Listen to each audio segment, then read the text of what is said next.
खतरनाक alien ship આવ્યું હોય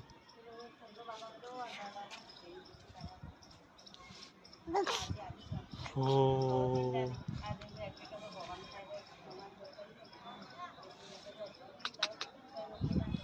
કહેવાય ને હવે ખબર પડે એ બધાને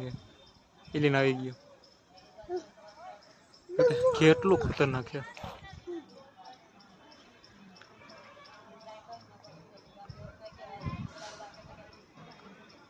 ખરેખર શીપ આવ્યું લાગે એલિયનનું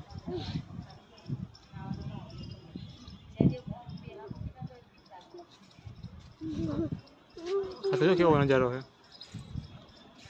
આખું ઢાંકી દીધું ગાંધીનગરને અમદાવાદને ગાંધીનગર